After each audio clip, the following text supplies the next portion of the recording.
Right, well, good evening, good morning, good afternoon, global population. Sam Fisher here. Say hello, Will. I made a test. Oh, he made a test, yeah, he made a test for his levels on totally accurate battle thing, simulator. You must put a link. If anyone's interested or plays it, like, then I'll send you a link. You can get his files, his setups for it. Oh, look at that, eh? The sun. You see, beautiful clear day, and there we are with the bloody chemtrails again. Fantastic. Bunch of anyway, yeah, so video number 4 this week, eh? Aren't you lucky?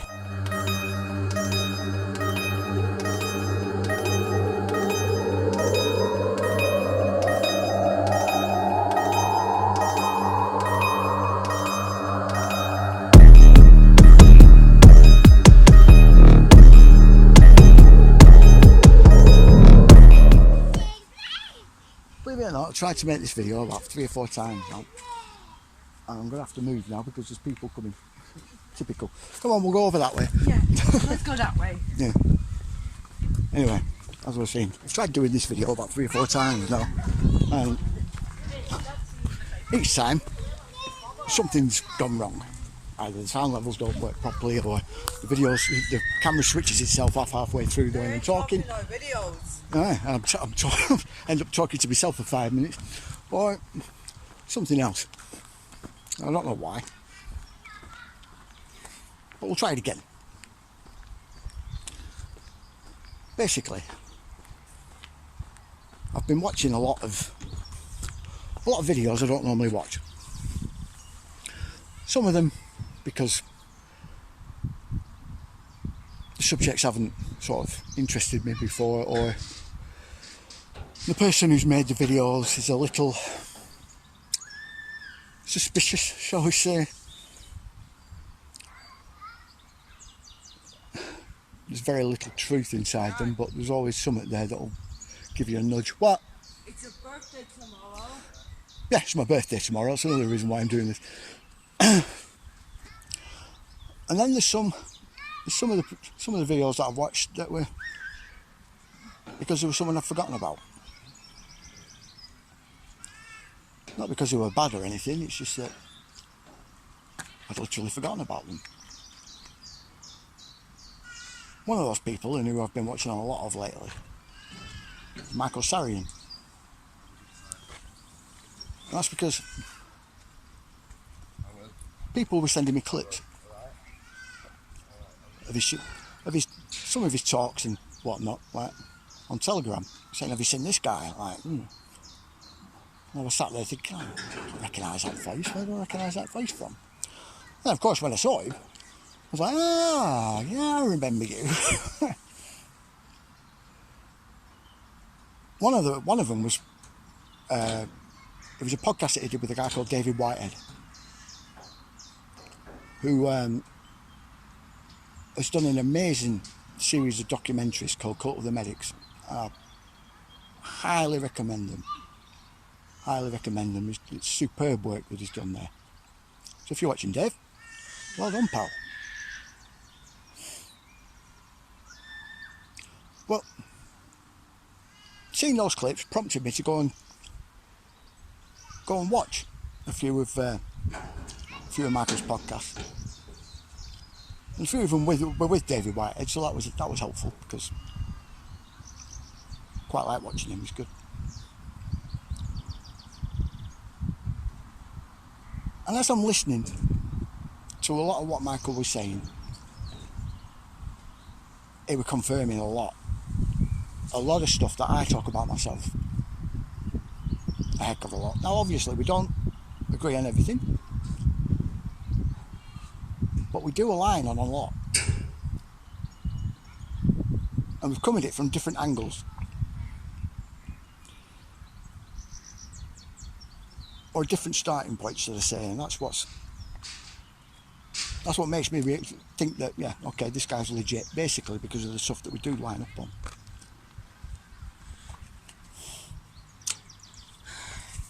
But he's got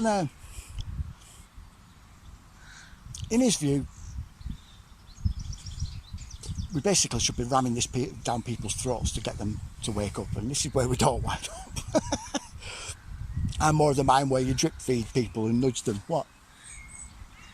Ukraine hates Jimmy Dore. Yeah, Ukraine hates Jimmy Dore. Well, we'll get to that in a minute. But yeah, I'm more of the mind where you drip feed stuff to people. You give them a nudge here and there, just so they can go and hunt down the information, and they'll retain it more then because they're hunting it down. I tend to find when you're trying to ram information down people's throats, people tend to switch off, stop listening, especially if it's something that's uncomfortable for them to hear. So I tend to leave little hints, give them a starting point and an end point, and then as they go from the starting point to try and find the end point, they'll find everything else that you want them to find along the way. You tend to retain it more, I've found that. So that's where we don't align. That's where we don't line up. But a lot of the other stuff we do, the ancient history side of things, the theological sort of side of things, how we're still dealing with something that happened in our ancient past, and the descendants today. I've done that. I've gone over this countless times, especially in my videos and more so in my talks that I do on Telegram, or that I've done on Telegram.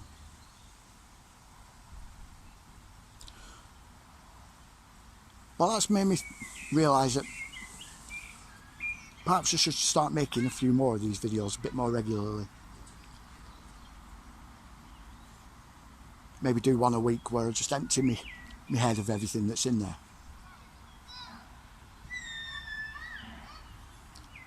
Because there's a lot of info in this noggin. I think I've been slacking on that a little bit.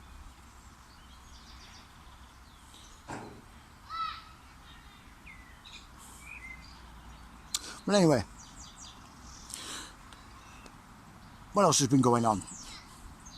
Quite a lot. As my son, William, pointed out, Jimmy Dore's on kill list on the Ukraine kill list, like Zelensky's kill list, for telling people exactly what's going on there. Yeah, he don't like that apparently. So yeah, he's on there with quite a few other people, which I found highly amusing. But I've noticed that NATO's stoking things up in Bosnia. Now, in Serbia, should I say, in Kosovo. Now, I noticed this a good while back when the Kosovans were kicking out the ethnic Serbs and not letting them back in to Kosovo. And they'd had a free exchange of people for ages. And then Anthony Blinken, who's the US Secretary of State, went over, came back, and that's when everything started kicking off in Kosovo and Serbia. Now, if you don't know the history of that area, you're probably not going to know why this is such a problem. And I said all them many months ago, this will kick off into another war. This is the next stage of war. That area used to be Yugoslavia, Bosnia, Kosovo, Serbia, Croatia, Macedonia, all of that area. It used to be a country called Yugoslavia, and then in the early 90s they started having they had a civil war and broke up. Shortly after that they had the Bosnian War when they were fighting against the Serbs, the Bosnians against the Serbs.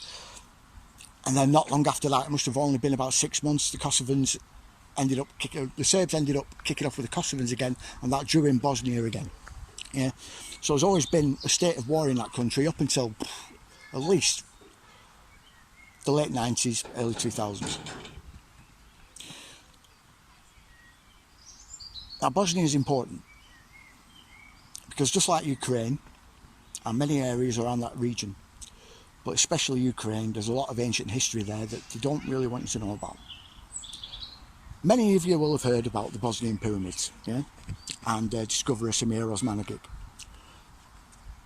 Not not many of you though will know that Samir Osmanagic, up until he discovered the Bosnian pyramids, was the world's foremost expert on pyramids and pyramidal structures and finding them. He's helped both the Mexicans, the Peruvian and the Egyptian and Ethiopian antiquities boards find new pyramids, up until he discovered the Bosnian ones, and then all hell broke loose because it didn't fit the narrative. Someone tried telling me not so long ago that the Bosnian pyramids have been debunked. Have they? Have they? It's a guy by the name of Stephen Cambion. Moron. You're good with your UFO stuff, I'll give you that. You've done good work exposing David Wilcock and Corey Good, yeah, to the people who are a little more green, shall we say, when it comes to stuff like this. But don't go saying you've debunked the Bosnian pyramids, mate. You haven't got a clue what you're talking about. And accusing me of being supporting Q, you know nothing about me, you Jesus. You obviously haven't watched my stuff, saying that I talk about underground bases and aliens. No, mate, no. This had been a bugbear of mine for a little while after he said it to me. I just couldn't believe it. This was after I turned around and he said that he'd got COVID, and I said, no, you haven't, you just got a cold. He didn't like that. He's that much of a truth seeker, he took the vaccine. Anyway, it's beside the point. So yeah, these have been a bone of contention with the system for a long while, the Bosnian pyramids, because of the stuff that it's been finding there. Terraces with flags, massive flags of stone, yeah, obvious terraces, and obviously man-made terraces, yeah, they've been fashioned. Certain sort of, it's a type of concrete that is very strange with the ingredients that has gone in it. There's all sorts of things about that entire region around that area that are simply mind-blowing, and Samir quite happily lets it all out. I covered this in my Bosnian video. I don't know if any of you have seen it in my Epics Wars and maybe Alien Tech, my Bosnian video for that. So I'm not going to go over the same thing over and over again. I'll just leave a link in the description to that video and you can go and watch it. But if Kosovo and Serbia kick off, it's going to draw in Bosnia. And Samir has a habit of not letting anybody from academia or massive donors sort of get involved with his dig, his research at that site. This has infuriated the system. Now, if they start a war there, they can stop him from digging, they can take over that land, claim it's a war zone, and then destroy everything that's there. Which is what I think they're aiming to do. Most of these wars, most certainly since World War II, have been because of ancient human technology being in that area and them having to get it either out of there or destroy it and destroy any trace of it. I went over this in the last podcast with Matty Moore about why they do this and who does it. They used to do it themselves, now they use proxies. Like the Taliban and ISIS. Or should I say Al-Qaeda? It's not ISIS, there's no such thing as ISIS. And so on and so forth. This is why it's troubling, because they're escalating. Really escalating it now. There's been riots in the streets in Kosovo and in Serbia. And this is quite nightmarish, to be perfectly honest, because we know what's coming next. It just takes a tiny little bit of someone doing something untoward or seen as, and it's just a spark, a tiny spark, so it'll take. the last time, you should look up how the Kosovan War started last time. It's it's an insane and mind-blowing story how it just kicked off a war, but I'll leave it. Count Dankula's done a fantastic video on it. It's just hilarious, but it's all true. Like, I'll leave a link to that in the description below. I'll just give you a little clip of it now and then you can have a look. Most Serbians believed in Georgie's side of the story, but most Albanians and even other neighbouring states believed that Georgie did this to himself. This only got worse when the papers started publishing about the attack, and this roused the different ethnic groups, in particular the Serbs and the Albanians. The Serbian-based newspaper known as the Politika published an article which detailed the incident where two unidentified persons, and I quote, committed a real massacre, end quote, against Georgi Martinovic, an employee of the Yugoslav People's Army House in Gilan. Georgie was attacked while sowing beans. He was then tied up, and then the attackers, and I quote, stuffed a broken bottle into his body. This promptly brought a huge reaction from the Serbs outside of Kosovo, causing a massive outrage, and the papers further exacerbated the situation by highlighting the so-called ethnic cleansing of Kosovo by the Albanian population. Although not... You see? Yeah. Nutty. But yeah, that's been something that's been in the news rather a lot. Something that's been little reported though is that they've been doing the same in Lebanon, of NATO, sticking a roar in again. Stocking up the Middle East. And this is troubling. Lebanon has a lot of things there that are far older than most, you know what I mean? Most places. I wouldn't say they're as old as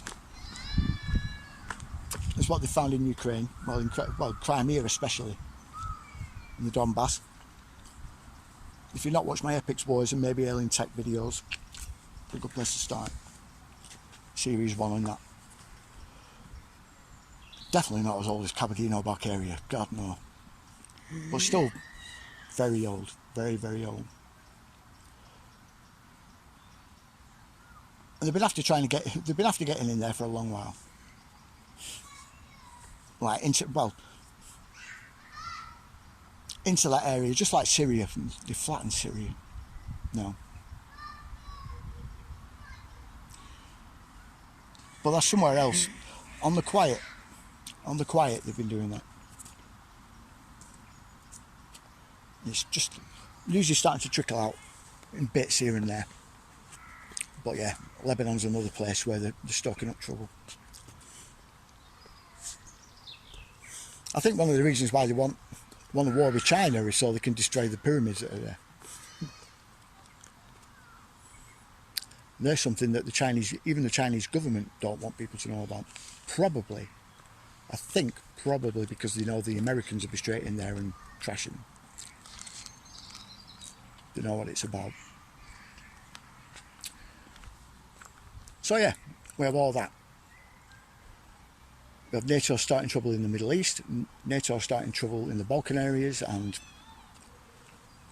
in Bosnia. Well, not in Bosnia, in Kosovo as well.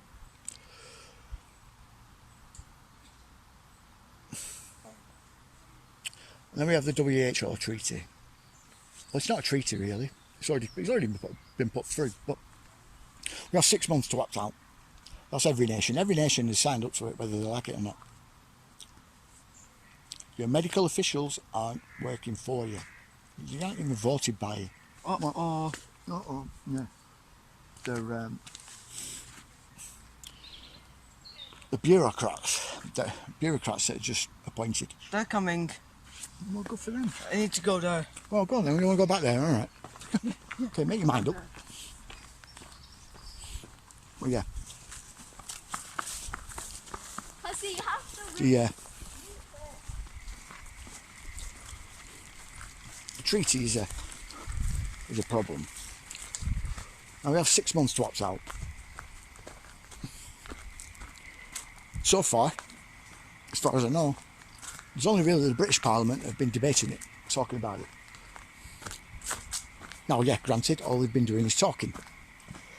Granted, all that will likely happen is they just talk, kick the can down the road for 6 months, and they say, "Oh well, we couldn't make a decision," and "Oh, what do you know? We're stuck with it now, so let's just leave things as they are." We can't let that happen. Now, yes, okay, this is what's going on in the UK.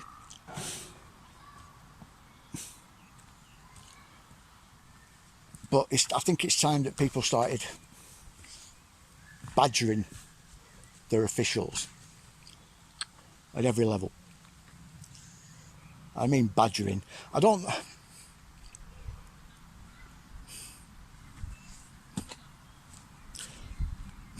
Sometimes, if there's enough public pushback, the system will cave, but it will try again later. So what you need to do is you need to make it a voting issue. If they're on board and they don't do something about it, you won't vote them in next time. Because every single politician, bar none, wants your vote and wants to remain in their seat. So you do it at every level. From your councillors, yeah, on your council, you email them all. You email your local MP. You email the Cabinet Office and everybody. And you tell them, point blank, you do this, you won't be in next time. And we'll get someone in who'll take us out of the WHO. If we get enough people doing that and constantly badgering them, you can send it to them every couple of days, constantly. You will not do this, or you're voted out. We'll demand an election, an early election. We'll petition for a no confidence vote in the Parliament, in the parliamentary system. Something else you can do. That, incidentally, you only need 10% of the population. That's all you need. 10% of the population to sign on to that petition, and that's it. They're screwed.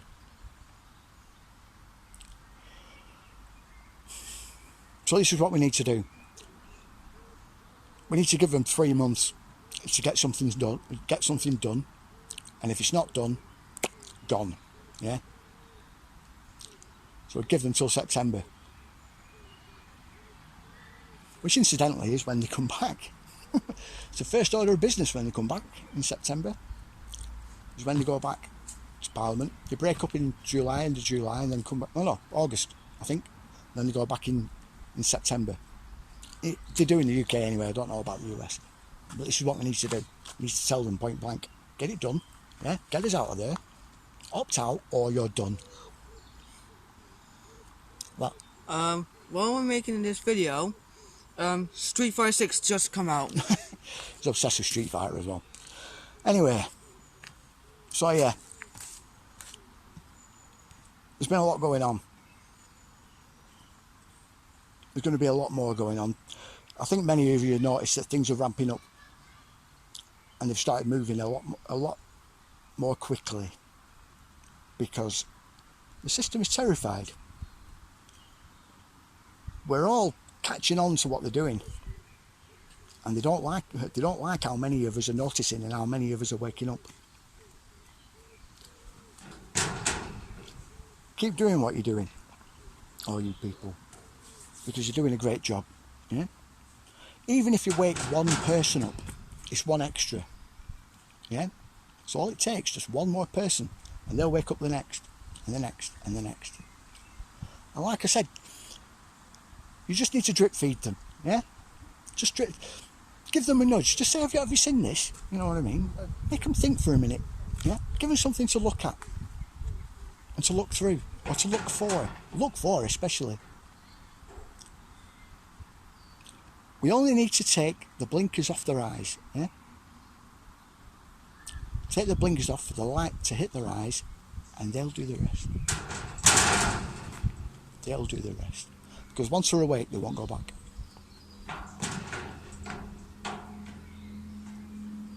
They'll see it everywhere then.